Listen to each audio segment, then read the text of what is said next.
Hey, Jason, when you guys have had turnover problems in the playoffs, is there certain things that happen that you kind of go back to and say, we need to do this differently, or has it been a variety of things that has caused that when you guys have had high turnover? I think rim reads, right? Getting too deep in the paint and not seeing the kickouts and trying to kind of force the drop-offs and things like that. And usually there's always somebody open. So just reiterating that in the film session and just being better at that, tomorrow. Joe, go ahead. Ime shared with us this crazy stat about turnovers and what your record is when you commit 15 or fewer, and then what it is in the playoffs when it's more than that. Do you, as players, do you feel like turnovers are what is beating you? And then how do you balance going out there trying not to turn the ball over with playing as hard as you want to play? Yeah, I mean, turnovers are a big part of the game, especially when you see how many times we turned it over and how many points they scored off that.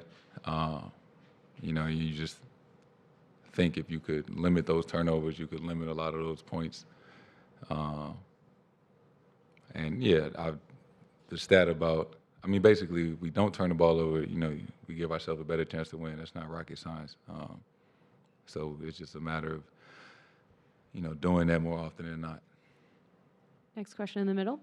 Jayson, I'm guessing this is kind of related to your first answer, but how do you guys create more quality looks around the basket? You guys really struggled to score on 2-pointers during that last game and really generate quality shots. How do you guys do that moving forward? They're a really good defensive team, so maybe turning down a good shot to get a great shot. It may not be the first, dribble drive that you get, maybe the second one or the third one, and just having the patience and knowing whatever's going on at the time to just try to get the best shot possible each possession. Question on the right. Okay. Jayson, you're not a talkative dude on the floor, but there's been a lot of talking. Can you be a talkative dude on the floor when guys are literally trying to get in your head and be physical with you? Do you say, hey, man, don't do that again? Like, what is kind of your guidelines for behavior on the floor when it's obvious that, especially in game 2, that Draymond was trying to shake you guys? What is it? I don't know. I just go out there and play basketball, right? I'm, I guess, on the quieter side. But, I do talk to people that I know, right? If I know you and we got like a relationship, a history, on the floor, I talk to you. I'm all about being competitive and all those things. And, if you say something to me, I'm gonna respond. I'm not an instigator and things like that. I just go out there and play. At the end of the day, it's basketball, and you got to understand what, certain people are trying to do, take you off your game. But, I love that part of it. Whether I show it or not, I enjoy the competitive part, the nuances and things like that. That everybody may or may not see that go in between the lines. That's the fun part about it. Question on the left here. Hey, Jayson, how is your evolution in the NBA, evolution of coming up, bouncing back from a loss or bouncing back from a bad game, how has that evolved over your NBA career?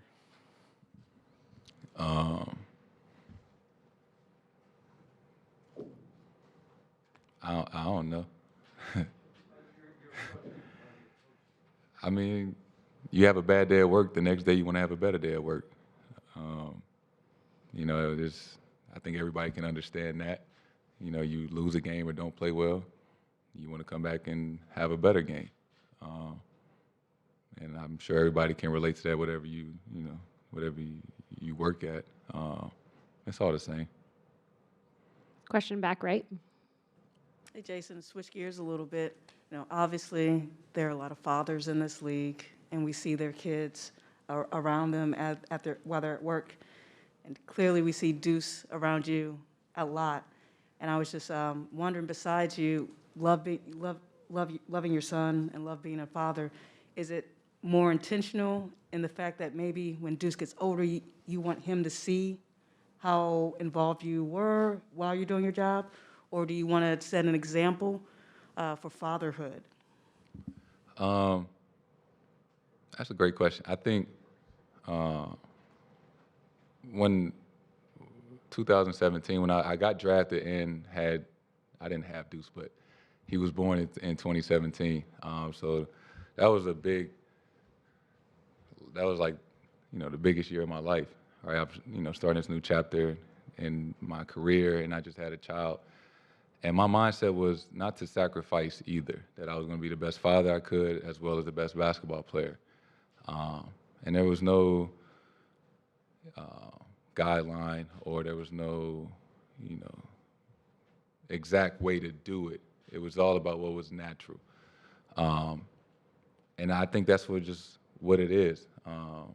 I just do what's natural, and, I'm around them every day. And, I think being able to go through this journey together, because I was 19 when I got drafted. And, it's kind of like we're growing up together. And as he's gotten older and I'm going through my career, sharing these moments and experiences together as we grow up. And, I think it's the coolest part for me. So I don't know if it's intentional as much as it's just natural in what we do. And I realize that I do have a platform and things like that. So if I am a role model for young fathers around the world, that's great. I think we need more role models like that. Just to, have more male fathers be present and things like that, and show that, you can do both, regardless of wherever you work or whatever your profession is. Last question on the right. Hey, Jayson, you're obviously very intentional about a lot of the things you want to do, including that and what you wanted to accomplish in the game. And I'm wondering, what has the finals experience and this whole run been like as a superstar player compared to what you expected and all that has come with it?